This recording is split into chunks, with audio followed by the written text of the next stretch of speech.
अस्सलाम वालेकुम। तो आज हम व्यापार का डिस्ट्रीब्यूशन और रिटेल दोनों जो है वो हम लोग इसका डेमो करने लगे हैं। तो हमारे पास ऑलरेडी एक सेव है, यूज़र नेम मुझसे लॉगिन होते हैं। इसमें अगर आपको पासवर्ड शो करना हो तो नीचे हमने एक बटन दिया हुआ है, ताकि इनकेस अगर आप पासवर्ड भूल जाएँ या आपको याद ना रहे तो आप इसमें से कर सकते हैं। अच्छा, ये डैशबोर्ड पे जो है हम आ जाते हैं। ये मेन डैशबोर्ड है जिसके अंदर हम आपका सारा डेटा एनालिटिक्स, जिसमें sale analytics, yearly, monthly filter इसमें जो है ऑलरेडी लगा हुआ है। उसके अलावा राइट साइड पे जो है ट्रेंडिंग स्टॉक्स जो सबसे ज़्यादा आपके चल रहे हैं, उसी के साथ जो है जो आपके स्टॉक कम हैं तो दोनों जो है वो यहाँ पे जो हाईलाइट कर देता है। उसके अलावा एरिया वाइज सेल, आपका किस किस एरियाज़ के अंदर ये सेल्स एंड डिस्ट्रीब्यूशन के लिए बहुत परफेक्ट है। इसके अलावा आपके परचेज और आपके एक्सपेंसेस दोनों मंथली और ईयरली जो है ये ग्राफ जो है आपको शोकेस करता है। इसके अलावा आपके कस्टमर्स किस एरियाज़ में ज़्यादा हैं, आपके सप्लायर्स किस एरियाज़ में ज़्यादा हैं, किस सिटी में ज़्यादा हैं, अकाउंट्स साइड पे अकाउंट ट्रांजैक्शन, ये सारी चीज़ें जो है आपको डैशबोर्ड दिखाता है। फिर हम प्रोडक्ट्स में आ जाते हैं। हमारे पास सारे मॉड्यूल यहाँ लिस्ट हुए हैं। प्रोडक्ट्स के अंदर हमारे पास जो है वो ब्रांड, यूनिट, काफ़ी सारे जो मॉड्यूल्स हैं, इसमें हम कोई भी जो है एक मॉड्यूल सेलेक्ट कर लेते हैं और उस फॉर्म का आपको डेमो दे देते हैं। ये ब्रांड का हमारा जो है एक पेज है जिसके अंदर मल्टीपल ब्रांड जो है आप यहाँ लिस्ट कर सकते हैं, ताकि अपनी हायरार्की जो है वो आप मेंटेन कर सकें। इसके बाद हम एक पेज और सेलेक्ट कर लेते हैं। ये प्रोडक्ट का पेज है। इस प्रोडक्ट ग्रिड के अंदर सारी आपकी इन्फॉर्मेशन आ रही है, जो आपके अभी तक जो है प्रोडक्ट सेव हुए हैं। इसके अलावा ये प्रोडक्ट फॉर्म है। इसके अंदर प्रोडक्ट कोड हमने एक दिया हुआ है, एक बार कोड जनरेटेड है और जो सिस्टम से हो रहा है, एक आप मैनुअल भी डाल सकते हैं अगर आपको ऑलरेडी कोई रेडीमेड प्रोडक्ट है। एक फॉर्म आपको बना दें, इसमें हम ब्रांड सेलेक्ट कर लेते हैं। प्रोडक्ट नेम आप कुछ भी डाल दें इसके अंदर, जो आपका नेम है। डिस्क्रिप्शन इसके अंदर आप डाल दें। इसके अंदर हम कोई भी यहाँ पे कैटेगरी सेलेक्ट करते हैं तो ऑटोमेटिकली इसकी जो भी कैटेगरीज और उसकी डिवीज़न, जैसे हमने यहाँ पे टम्बलर ग्लास सेलेक्ट किया तो क्रॉकरी इसकी सब कैटेगरी और इसका हाउस होल्ड डिवीज़न आ गया। इसमें हमने प्रोडक्ट यूनिट ऑफ मेजरमेंट है, जिसमें आप बाय डिफ़ॉल्ट भी हैं कुछ और कुछ आप बना भी सकते हैं। इसमें हमने 3 सेक्शन के अंदर हमने दिया हुआ है, कार्टन, पैकेट साइज़ और मिनिमम क्वांटिटी। मिनिमम क्वांटिटी वो क्वांटिटी है जो आप मिनिमम सेट कर सकते हैं, इतनी तो होनी चाहिए कम से कम हमारे सिस्टम में, तो वो आपको ऊपर ट्रेंडिंग जो डैशबोर्ड पे आपको वो शोकेस कर देता है। अच्छा, वेयर हाउसेस के अंदर हमारे पास मल्टीपल वेयर हाउसेस, आप जो है अगर आपके मल्टीपल वेयर हाउसेस हैं तो आप उसमें से मैनेज कर सकते हैं। इसके अलावा स्टॉक मैनेजमेंट है, जैसे ओपनिंग स्टॉक, स्टॉक एडजस्टमेंट और स्टॉक ट्रांसफ़र। तो अगर हम इसमें से कोई भी एक फॉर्म सेलेक्ट कर लेते हैं, हमने स्टॉक एडजस्टमेंट का कर लिया, तो जो स्टॉक आपके पास अभी तक रखा हुआ है तो आप उसी से ही इस फॉर्म से आप उस स्टॉक को एडजस्ट कर सकते हैं, राइट ऑफ कर सकते हैं, up and stock in stock out कर सकते हैं। हमने एक वेयर हाउस सेलेक्ट कर लिया, मैरान टाउन, हमने ब्रांड सेलेक्ट कर लिया, तो जितने भी हमारे पास स्टॉक हैं सारे लिस्ट आउट हो गए। इसमें हमें available quantity with product name आ रहा है, आप इंटर अपनी क्वांटिटी करें और उसके अंदर फिर आप टाइप से जाके स्टॉक इन या स्टॉक आउट का ऑप्शन भी आप देख सकते हैं, जो भी आपको अपना प्रोडक्ट अपने इन्वेंटरी से एडजस्ट करना हो। यहाँ पे अगर आप कोई स्टॉक सर्च करना चाह रहे हैं तो विद इन सेकंड्स जो है वो स्टॉक आपके सामने लिस्ट हो जाता है और उसमें आप इसमें चेंजेस करके उसको सेव कर देते हैं। पार्टीज़ के अंदर हमारे पास सप्लायर और कस्टमर्स हैं। हम इसका फॉर्म की ग्रिड देख लेते हैं। हमारे पास शो क्या हो रहा है, customer name, NTN, phone number, country, city, कोई पीछे इसका अगर क्रेडिट बैलेंस खड़ा हुआ है या नहीं है, ये तब हम कोई कस्टमर डाल ले उसी वक्त हमारे पास अवेलेबिलिटी होती है इसकी। ये अब परचेज़ में आ गए। इसमें हमारा मल्टीपल फॉर्म्स हैं, परचेज़ रिक्वेस्ट से लेके परचेज़ रिटर्न तक अलग है, और किसी को अगर नहीं करना हो तो परचेज़ बिल और परचेज़ रिटर्न जो अलग बना सकता है। फॉर एग्जांपल अगर हम अलग वाले में, मेरा अलग का मकसद है जिसमें पूरी हायरार्की नहीं है, सिर्फ ऑर्डर बनाना चाहते हैं, तो हमारे पास ये ग्रिड आ रही है और ये फॉर्म हमारा इस तरह जो है वो शो होता है। इसमें डिपार्टमेंट वाइज हम जो है परचेज़ ऑर्डर बना सकते हैं, जिसमें हमने ये सिलेक्ट कर लिया वेंडर, उसकी क्वांटिटी बैलेंस भी सप्लायर जो पीछे रखा हुआ है हमारा, तो उस सप्लायर का खाता वो भी उठ के आ गया। हमने मैरान टाउन सेलेक्ट कर लिया, अगर इन्वेंट्री हमने डालनी हो तो ये हमारा फॉर्म में इस तरह ये बन जाता है। सेल्स के अंदर भी हमारे पास कोटेशन से लेके जो है वो रिटर्न तक अलग पूरा जो एक हायरार्की है। फिर अलग से हमने जो है ऑर्डर और रिटर्न का अलग बनाया हुआ है, अगर किसी को हायरार्की पूरी नहीं चाहिए हो। हम में से एक कोई फॉर्म सेलेक्ट कर लेते हैं, सेल ऑर्डर सेलेक्ट कर लेते हैं, उसका भी हम देख लेते हैं हमारे पास ऑन अ ग्रिड क्या क्या हमारे पास आ रहे हैं फीचर्स। अच्छा, इसमें हमने 2 चीज़ और रखी हुई हैं। जो सप्लाई चेन के हैं वो इंपोर्ट DSR करते हैं। फॉर एग्जांपल उन्होंने कोई DSR ऑलरेडी बनाई भी हो और वो पूरा वापसी ना बनाना चाह रहे हो, तो वो सिर्फ इंपोर्ट DSR करके वो DSR यहाँ से फेच कर सकते हैं। जिस तरह मैं इस फॉर्म में करके दिखाऊंगा आपको मैं।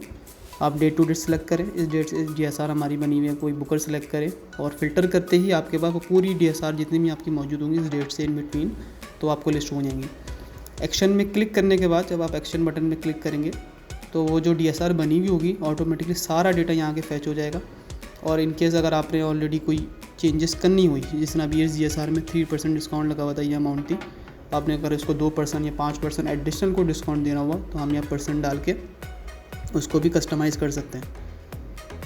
जिस तरह यहाँ पे अमाउंट चेंज हो गई और टोटल नेट अमाउंट भी चेंज हो गई। तो ऑन क्लिक्स के ऊपर जो है ये सिस्टम, इसी तरह जो सप्लाई चेन के मॉड्यूल्स हैं बड़ा बेनिफिशियल रहता है इसके लिए। फिर जो रिटेलर्स उनके लिए पॉइंट ऑफ सेल और पॉइंट ऑफ सेल रिटर्न हमने अलग अलग पूरा फॉर्म बनाया हुआ है। जो रिटेलर जो काउंटर सेल करते हैं और ये सिस्टम जो है ये टैब बेस के ऊपर है, मतलब आप प्रोडक्ट सेलेक्ट करें, टैब दबाएँ और ऑटोमेटिकली सारा प्रोडक्ट इस तरह सेलेक्ट होते रहेंगे। अगर किसी का बारकोड स्कैनर है तो वो बारकोड से भी ईजीली इंटीग्रेट करके सिस्टम चला सकता है। सप्लाई चेन जो मेजर मॉड्यूल है पूरे सिस्टम का सप्लाई चेन, तो उसमें हमारे पास 4 सेक्शन आते हैं, Booker, DSR delivery channel, load sheet. ये बुकर की हमारा एक फॉर्म है, ऑलरेडी ये बुकर्स बने हुए हैं। अगर कोई नए बुकर बनाना चाहते हैं तो यहाँ से आप बुकर सेलेक्ट करें, उसको कंट्री असाइन करें किस कंट्री का है, अगर मल्टीपल कंट्रीज़ में ऑपरेट कर रहे हैं उसको प्रोविंस असाइन करें और उसको एरिया असाइन कर दें ताकि जितने भी कस्टमर्स लिस्ट डाउन हो जाए। मैंने इसमें एरिया साइन कर दिया इसके अंदर ना, कराची के अंदर मेरे पास जो एरिया हमने सेलेक्ट किए हुए थे, एक बुकर को मल्टीपल एरियाज जब असाइन कर सकते हैं ताकि उस एरियाज़ को वो कवर अप कर सके, क्योंकि वही कस्टमर्स को शो होंगे जो एरियाज़ को आपने उसको असाइन किया होगा। एक बुकर को मल्टीपल सेलमैन भी असाइन कर सकते हैं, जिस तरह अभी हमने 2 सेलमैन असाइन कर दिए ताकि जब वो बुकर करे और सेल्समैन जब जाके वहाँ डिलीवरी करने लगे तो उसको उसी बुकर की सारी लिस्ट नज़र आए जो बुकर ने लिस्टिंग की हुई थी।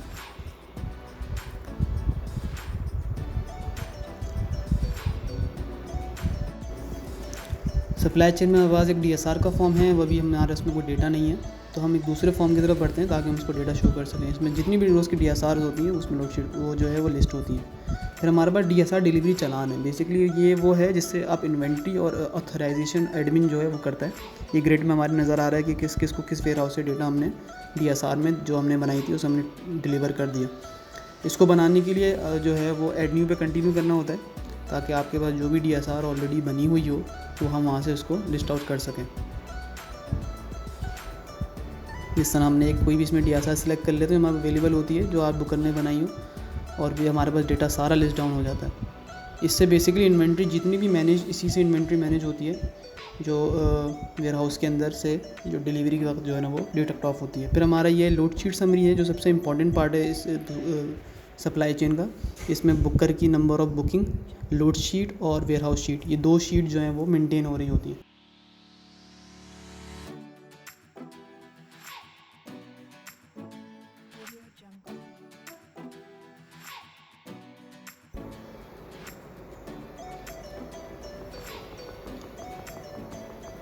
ये वेयर हाउस शीट का हमारा डेटा है, इस तरह रिव्यू होता है जिसमें बुकिंग क्वांटिटी जो बुकर करता है मार्केट में जाके, और प्रोडक्ट वाइज 3 सेक्शंस के अंदर डेटा अवेलेबल होता है।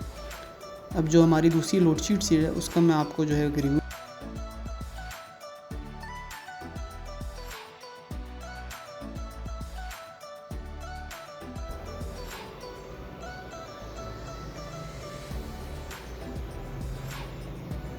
ये हमारी लोड शीट समरी है जिसके अंदर booking quantity, ordered delivered quantity और रिटर्न, अगर इन केस पूरा जो साइकिल होता है वो चीज़ इसमें डिस्प्ले होती है। और इसमें ये है कि रिकवरी, अगर कस्टमर की रिकवरी है, टाइप किसने करी, क्या अमाउंट थी, वो भी ओवरऑल जो रिकवरी मैनेजमेंट है उसी शीट के अंदर डेली बेसिस के ऊपर जो है वो नज़र आती है।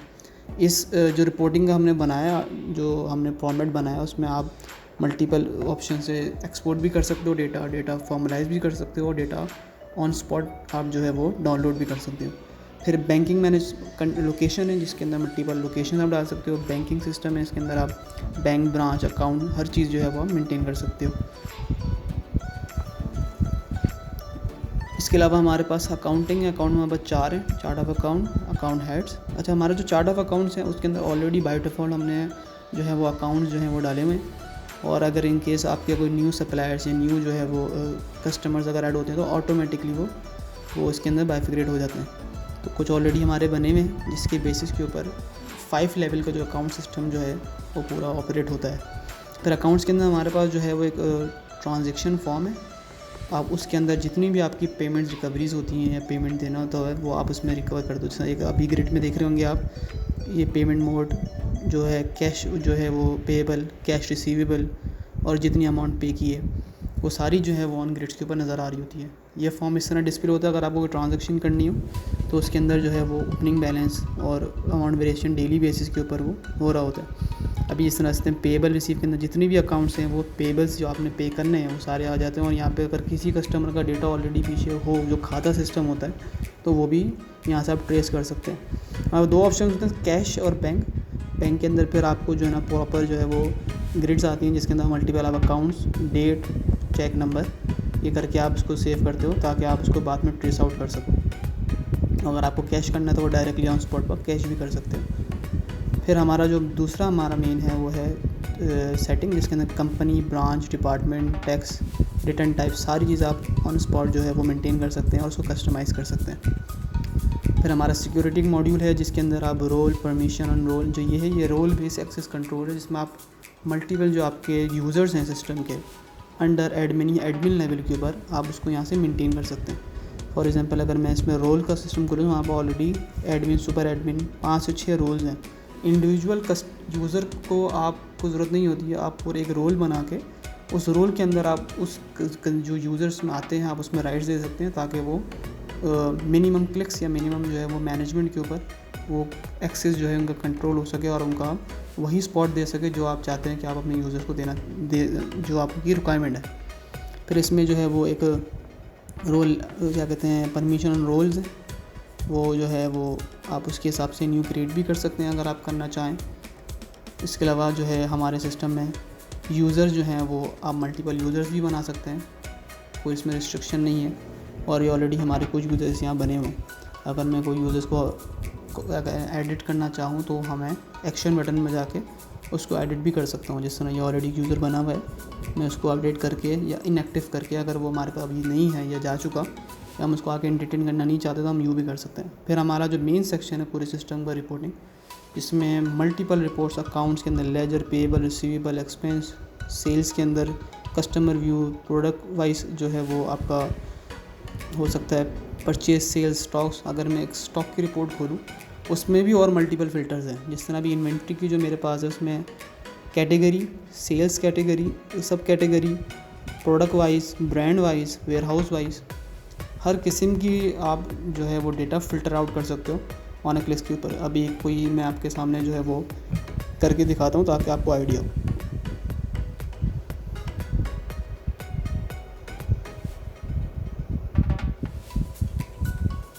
ये मैंने जो है एक रिपोर्ट निकाली है जिसकी सब कैटेगरी है गॉबलेट, और जो है वो मतलब मैंने क्रॉकरी जो है वो जो कैटेगरी उसको क्लिक किया, उसकी सब कैटेगरीज़ यहाँ पे जो मेंशन हो रही है। इसमें से अगर मैं और फ़िल्टर करके अगर ब्रांड करता हूँ लश, तो सिर्फ लश के जो है वो डेटा फ़िल्टर आउट करेगा, वो बाकी सारी चीज़ों को वो कंप्रोमाइज़ कर देगा। उसमें कैटेगरी आ रही है लेकिन जितने भी है सिर्फ ब्रांड, लश ब्रांड का डेटा यहाँ पर आता है। और अगर इसको मैं और भी फ़िल्टर करूँ, फॉर एग्जांपल इसको मैं अगर प्रोडक्ट वाइज कर लेता हूँ तो वो प्रोडक्ट वाइज भी डेटा फ़िल्टर आउट हो सकता है।